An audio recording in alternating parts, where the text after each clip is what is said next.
그러면 오늘 말씀을 전하도록 하겠습니다. 오늘 말씀은 시편 112편 1절에서 10절입니다.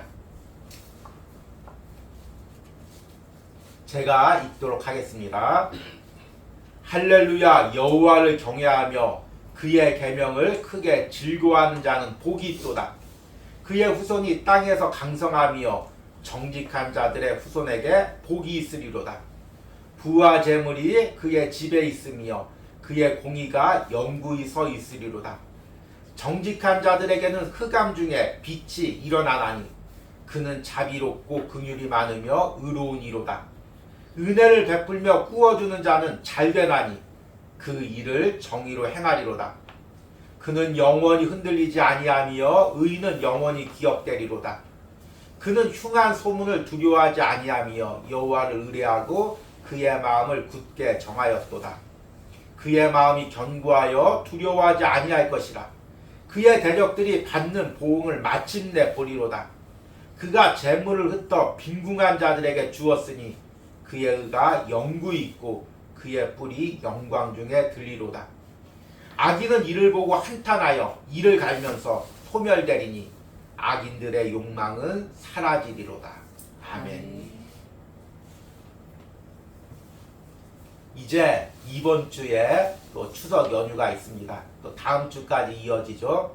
그래서 원래는 하이델베르크 요리문답 설교를 준비했는데 또 시편 묵상을 매일같이 전하다 보니까 이 말씀이 추석 연휴 기간에 가족들끼리 함께 모여서 말씀을 나누고 또 읽기가 좋을 것 같아서 이제 이번 주와 다음 주는 시편 말씀을 통해서 또 명절에 가족들과 함께 예배할 수 있는 말씀을 전하려고 합니다.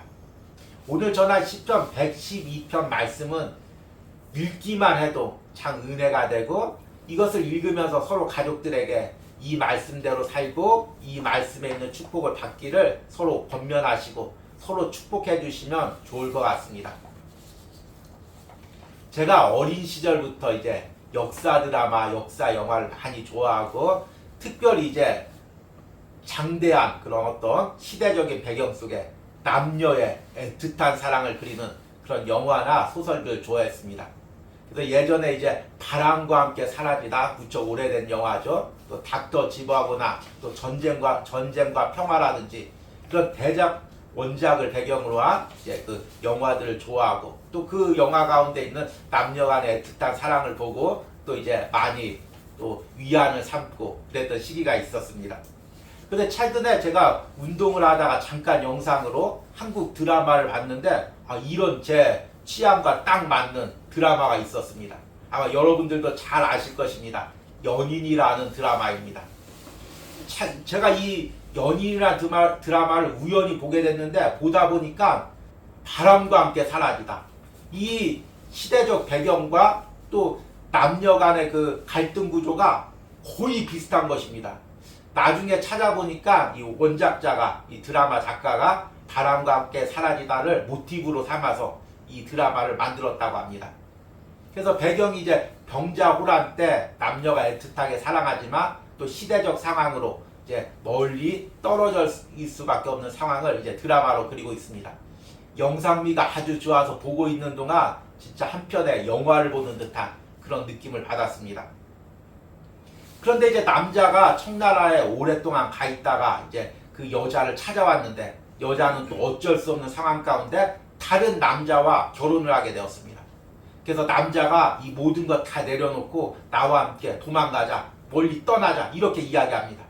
그 여자가 드라마가 아주 잘 된 게 그 여자의 심리를 그 심리 변화, 불안한 심리를 너무나 잘 표현하고 있습니다. 남자를 따라가고도 싶고 그런데 따라가자고 하니 그 남자를 신뢰할 수도 없고 또 두고 있는 가족들이 있고 갈등하고 있는 여자의 그 심리를 너무나 잘 표현하고 있습니다. 그러다가 순간적인 충동에 의해서 그 남자를 따라서 갑니다. 도망을 갑니다. 그러고서도 그 여성의 그 갈등하는 불안한 심리가 드라마 곳곳에 잘 나와 있습니다.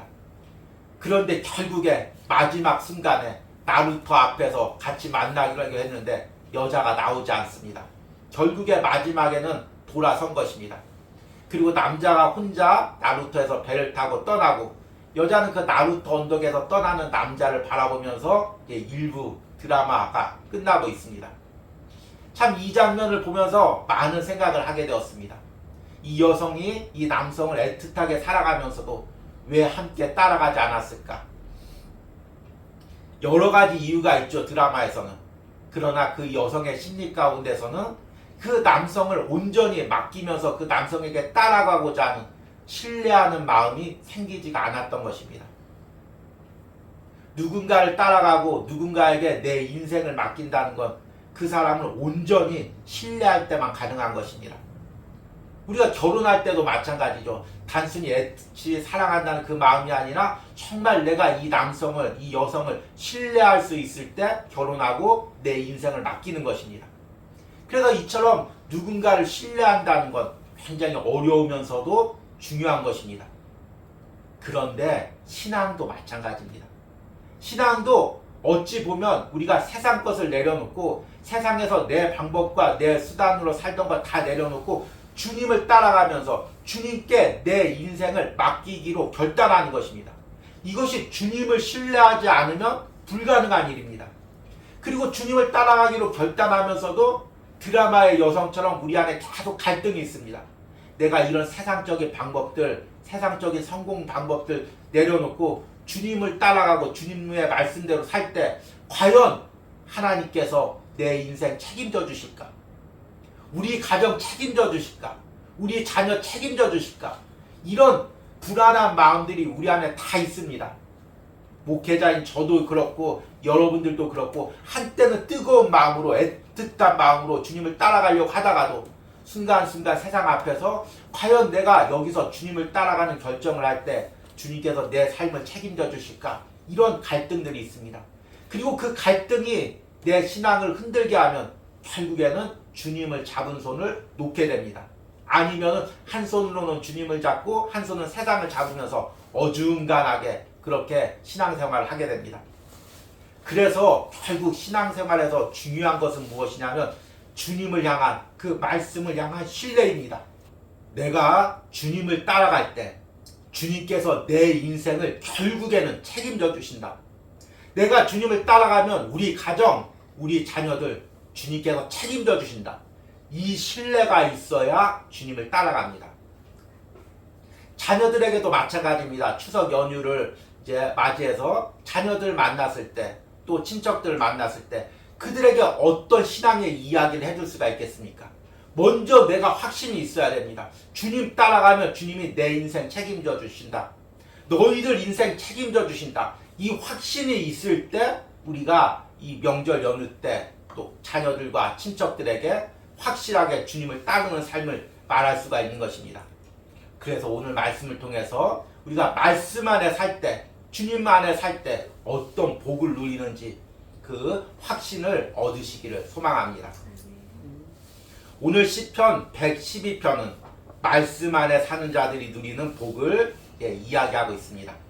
오늘 시편 112편 1절에는 복이 있도다 라는 선포로 시작됩니다. 1절에 보니까 할렐루야 여호와를 경외하며 그의 계명을 크게 즐거워하는 자는 복이 있도다. 여기서 이 복이 있도다는 말은 히브리어의 아쉬레라는 단어입니다. 그런데 이 아쉬레라는 단어가 이제 우리가 하루를 살아가는 시편 묵상을 통해서도 계속 듣고 있지만 시편 1편부터 시편 150편을 관통하는 아주 단어입니다. 시편 1편 1절과 2절에도 이 단어로 시작됩니다. 제가 한번 읽어드리겠습니다. 복이 있는 사람은 악인의 꾀를 따르지 아니하며 죄인들의 길에 서지 아니하며 오만한 자의 자리에 앉지 아니하고 오직 여호와의 율법을 즐거워하여 그의 율법을 주야로 묵상하는 자로다. 아멘. 여기서 복이 있는 사람이 바로 아쉬레라는 단어입니다. 그리고 이제 우리가 앞으로 묵상하겠지만 시편 119편, 시편 중에서 가장 긴 시편이죠. 여기서도 이 119편을 시작하면서 또 복이 있도다로 시작합니다. 시편 119편 1절과 2절 말씀을 보니까 행위가 온전하여 여호와의 율법을 따라 행하는 자들은 복이 있으며 여호와의 증거를 지키고 전심으로 여호와를 구하는 자는 복이 있도다. 여기서 복이 있도다라는 말은 하나님 안에 살 때, 말씀 안에 살 때 그들이 누리는 복을 의미하는 것입니다. 이것은 눈에 보이는 복일 수도 있지만 눈에 보이는 복이든 눈에 보이지 않든 그 안에는 영적인 의미를 담고 있습니다. 내가 이미 말씀 안에 살기로 결단했으면, 말씀 안에서 떠나지 않았으면 눈에 보이는 복이 있든 눈에 보이는 복이 없든 결과가 어떠하든 결과가 있든 없든 내가 바로 복을 누리는 사람인 것입니다. 결국에 말씀 안에 사는 사람들은 하나님께서 그의 인생을 책임져 주십니다. 그의 가정을 책임져 주십니다. 그의 자녀들 책임져 주십니다. 여러분, 우리가 그 확신이 있어야 됩니다. 시편은 굉장히 혼란스러운 시기에 이제 쓰여진 시들이 대부분입니다. 기도들이 대부분이죠. 그 중에서 가장 많은 분량을 차지하는 시기가 언제냐면 이스라엘 백성들이 바벨론으로 포로로 끌려갔을 때입니다. 이스라엘 백성들은 그동안은 가나안 땅 예루살렘 그 작은 데에서 하나님을 섬기는 것이 전부인 줄 알고 예루살렘 성전이 이 세상에서 가장 큰 건물인 줄 알았습니다. 그런데 바벨론 군대가 쳐들어오고 예루살렘 성이 다 무너지고 성전이 불타고 그리고 나서 이들이 바벨론 땅으로 포로로 끌려갔습니다. 한번 그 장면을 한번 생각을 해보시죠. 그 작은 나라에서 작은 성전이 전부인 줄 알고 신앙이 전부인 줄 알고 살던 사람들이 강한 군대에게 포로로 끌려가서 바벨론 땅에 들이섰는데 들어서 보니까 지금도 유적지를 통해서 알지만 그 건물들이 그 가나안 땅에서 보지 못했던 화려하고 웅장한 건물들입니다. 세상에 온갖 신상들은 다 세워놓고 온갖 신전들은 다 세워놓고 온갖 큰 건물들과 화려한 시설들이 다 그곳에 있는 것입니다. 세상에서 보지 못했던 것이 그곳에 있는 것입니다. 마치 우리가 시골에 살다가 저기 잠실에 가서 123층 빌딩을 보는 것과 똑같은 그런 충격을 받는 것입니다. 그럴 때 어떤 갈등을 느꼈겠습니까? 야, 하나님이 전부인 줄 알았는데 저렇게 세상 방법으로도 저렇게 부를 이룰 수가 있구나. 저렇게 권력을 이룰 수가 있구나. 그리고 이들이 이제 포로에서 바벨론의 삶을 살아갑니다. 매 순간 얼마나 갈등을 느끼겠습니까? 야, 나도 저들의 방법대로 저들이 섬기는 신을 섬기면서 저렇게 살아가면 저들처럼 저렇게 많은 부와 권력을 누릴 수 있을까? 이런 갈등을 느끼는 것입니다. 그때마다 이들이 시편 말씀을 통해서 계속해서 묵상하는 것입니다. 말씀 안에 사는 자가 복이 있다. 복이 있는 사람은 악인의 길을 따르지 아니하고 죄인들의 길에 서지 아니하고 오만한 자의 자리에 앉지 아니한다. 이렇게 이야기하면서 계속해서 말씀 안에 살기를 싸우는 것입니다. 마음을 다시금 다잡는 것입니다. 여러분, 우리 시편의 고백들이 어찌 보면 아름다운 시편 같지만 그 안에는 처절한 그 신앙의 싸움들의 고백들이 담겨져 있습니다. 영적 싸움의 고백들이 담겨져 있습니다. 그리고 말씀 안에서 살기로 결단하고 그렇게 살아서 하나님이 주신 복을 누린 사람, 하나님이 주신 말씀의 승리를 누린 사람들의 신앙의 고백이 바로 시편인 것입니다. 여러분들이 명절 때 가족들과 만났을 때 여러분들의 입술에 바로 이런 신앙의 고백이 있기로 합니다. 명절 때 만나면 세상에서 산 방법들 이야기하죠. 야, 이번에 이렇게 투자했더니 이런 돈 얻었다. 이런 방법 썼더니 이렇게 성공했다. 너도 이렇게 해봐라. 이게 이제 세상 가정의 대화들이죠. 그 다음에 이제 정치 이야기하다 서로 싸우고 이게 이제 대부분이죠. 그런데 정말 우리가 이번 명절 때 신앙의 가족들이 모여서 말씀 안에 살았을 때 하나님이 내 인생 1년 동안 이렇게 책임져 주셨다. 우리 가정 이렇게 책임져 주셨다. 앞으로도 이렇게 책임져 주시고 확신한다. 이런 고백들이 있기를 소망합니다. 그 고백이 바로 시편 112편인 것입니다. 그러면 구체적으로 그 말씀 안에 살 때 어떤 복을 누리냐? 첫 번째는 자녀들과 후손들이 누리는 복입니다. 오늘 2절과 3절 말씀을 보니까 그의 후손이 땅에서 강성하며 정직한 자들의 후손에게 복이 있으리로다. 부와 재물이 그의 집에 있으니요 그의 공의가 영구히 서 있으리로다. 앞에서 이야기했듯이 시편의 그 기도자들은 그 자녀들을 데리고 가족들을 데리고 바벨론의 포로로 끌려갔습니다. 얼마나 막막했을까요? 그 포로로서 자녀들 키워갈 때 얼마나 앞날이 두려웠을까요? 그런데 그 가운데서도 말씀으로 하나님 붙들고 살았습니다. 그런데 결국에는 하나님께서 그의 가정, 그의 자녀들을 책임져 주셨습니다. 그리고 오늘 고백이 바로 이것입니다. 2절에 보니까 그의 후손이 땅에서 강성하며 정직한 자들의 후손에게 복이 있으리로다. 부와 재물이 그의 집에 있으며 그의 공의가 영구히 서 있으리로다. 말씀 안에서 살 때 하나님께서 그 가정을, 그 자녀들을 책임져 주시는 복이 있다는 것입니다. 여러분, 우리가 이 확신이 있어야 됩니다. 현대 생활은 이 예전과 같지가 않죠. 그래서 다 남녀들이, 부부가 맞벌이를 하면서 힘들게 하루하루를 버텨내고 있습니다. 예전에는 남자가 밖에서 일하고 여자가 이제 가정에서 자녀들 키웠기에 비교적 여유가 있었습니다. 근데 요즘에는 이제 결혼을 하면 이제 대출을 얻어서 전셋집이든 집을 사든 대출로부터 시작됩니다. 그리고 자녀들 키울 때 학원을 보내야 되고 교육을 시켜야 되기 때문에 매달 돈이 들어갑니다.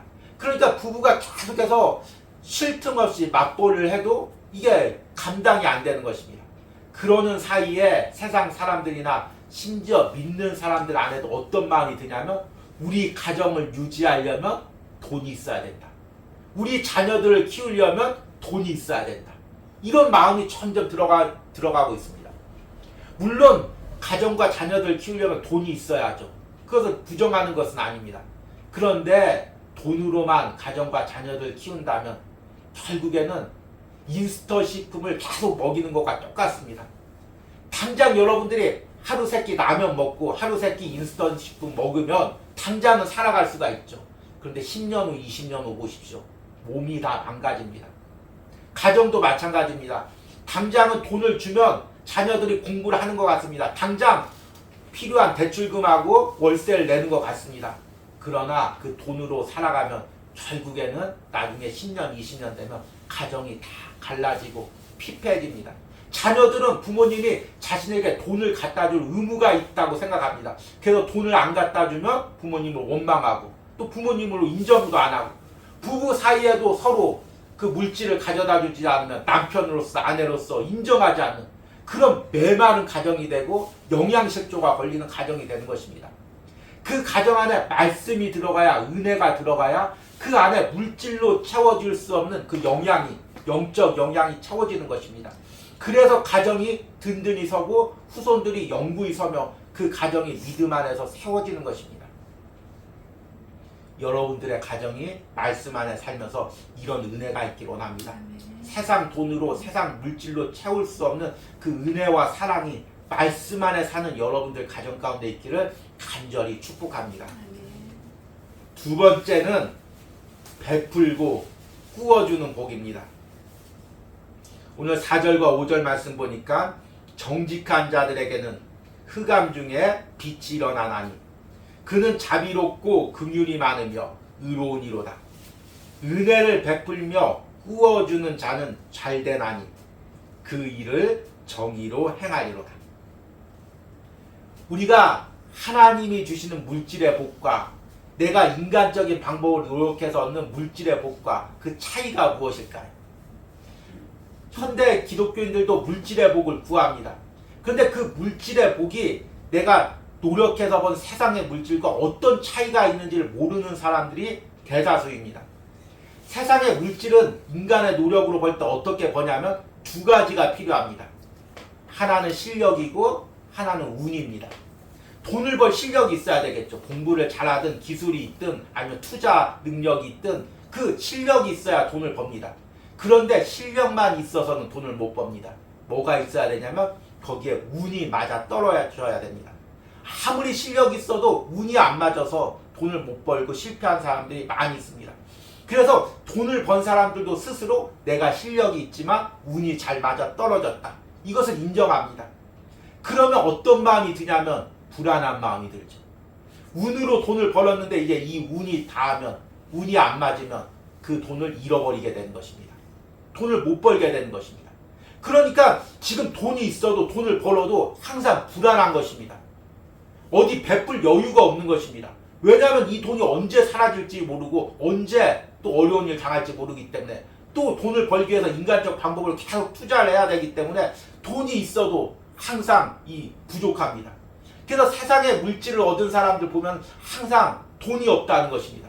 건물은 몇 채 있는데 얘기하면 나 돈이 없어 이렇게 이야기합니다. 왜냐하면 계속해서 이것으로 대비를 해야 되고 운이 안 좋아질 때 대비해야 되기 때문에 돈이 있어도 베풀 수가 없습니다. 심지어는 부모 형제에게도 베풀 수가 없는 것입니다. 그런데 하나님이 주시는 복은 내 노력과 내 방법으로 얻는 복이 아닙니다.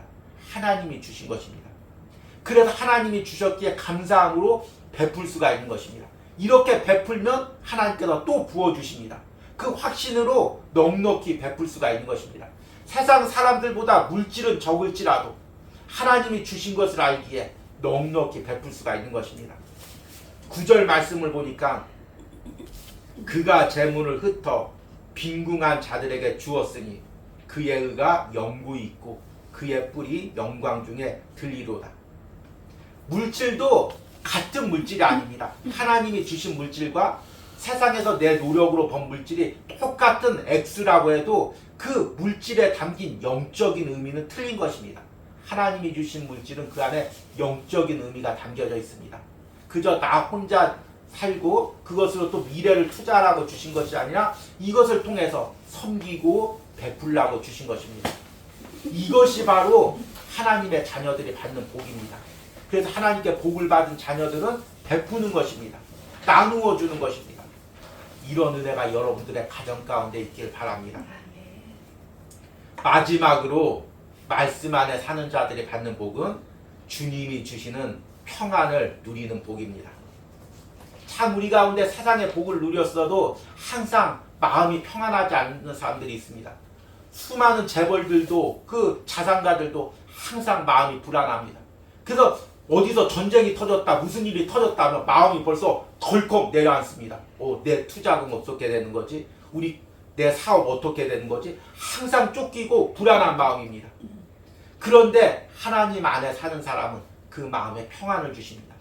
이런 전쟁 소식이 나도 이런 어려움이 와도 하나님이 우리 가정 내 사업 지켜주시지 그 평안함이 있습니다. 오늘 6절과 7절 말씀 보니까 그는 영원히 흔들리지 아니하며 의인은 영원히 기억되리로다. 그는 흉한 소문을 두려워하지 아니하며 여호와를 의뢰하고 그의 마음을 굳게 정하였도다. 여러분, 내가 받은 축복이 하나님이 주시는 축복인지 세상 축복인지 어떻게 구별할 수가 있습니까? 그 축복을 받음으로 내 마음이 평안하면 하나님이 주시는 축복입니다. 그런데 물질을 받았는데 마음이 불안합니다. 지위를 얻었는데 마음이 두렵습니다. 언제 이 물질을 잃을지, 언제 이 지위에서 내려갈지 항상 전전긍긍합니다. 그러면 그것은 하나님이 주시는 축복이 아닙니다. 하나님이 주시는 축복은 먼저 내 안에 평안이 있습니다. 가정도 마찬가지입니다. 하나님이 축복 주신 가정은 물질이 있어도 그것으로 화목합니다. 서로 형제간에 서로 베풀고 부모 자식 간에도 서로 베풉니다. 그런데 세상에 물질을 가진 가정은 계속해서 다툼이 있습니다. 서로 더 받으려고 하고 서로 뺏으려고 합니다. 그러니까 물질로 인해서 오히려 가정에 불화가 있고 갈등이 있는 것입니다. 오늘 말씀을 듣는 여러분들의 가정 가운데 하나님이 주시는 평안의 복이 있기로 합니다. 이번 추석 연휴 기간 동안 여러분들이 하나님이 주시는 평안의 복을 누리기를 간절히 소망합니다. 이제 말씀을 맺으면서 이렇게 말씀 안에서 그 하나님이 주시는 축복을 누리기 위해서는 그 말씀 안에서 살아가기 위한 확신이 필요합니다. 앞에서 이야기한 것처럼 시편의 기도자들은 혼란스러운 세상을 살아갔습니다. 갑자기 어느 사람이 갑자기 일확천금 부자가 되고 어느 사람이 갑자기 망하고 평안한 시대가 아니라 무척 혼란스러운 시대입니다. 갑자기 바벨론 군대에게 아부해서 한순간에 부자가 되고 한순간에 또 외적의 침략에 의해서 한순간에 망하고 이런 혼란스러운 시기에 이들이 말씀 안에 산다는 건 매 순간 무릎 꿇고 기도하고 결단하는 때만 가능했던 것입니다. 무엇보다도 그 자신 안에 확신이 있어야 됩니다. 내가 말씀 안에 살 때 이런 혼란스러운 세상 속에서도 하나님이 내 인생 책임져 주신다. 우리 가정 책임져 주신다. 우리 자녀 책임져 주신다. 이 확신이 있었기에 말씀 안에 살아갈 수가 있었습니다. 그리고 이 시편 말씀을 통해 그렇게 말씀 안에 사는 자들이 누리는 복에 대해서 담대하게 선포할 수가 있었던 것입니다. 여러분들이 바로 이런 믿음의 고백이 드리기를 원합니다. 여러분들 삶에 바로 이런 믿음의 고백이 있기를 원합니다. 이번 추석 연휴 기간에 여러분들 이런 믿음의 고백을 드리기를 원합니다. 그리고 믿음으로 선포하시길 바랍니다. 자녀들에게도 확실한 믿음으로 선포하시길 바랍니다. 네가 하나님 말씀 안에 살아갈 때 하나님께서 내 인생 책임져 주신다. 그 확신을 자녀들에게 심어주시는 은혜가 있기를 간절히 소망합니다.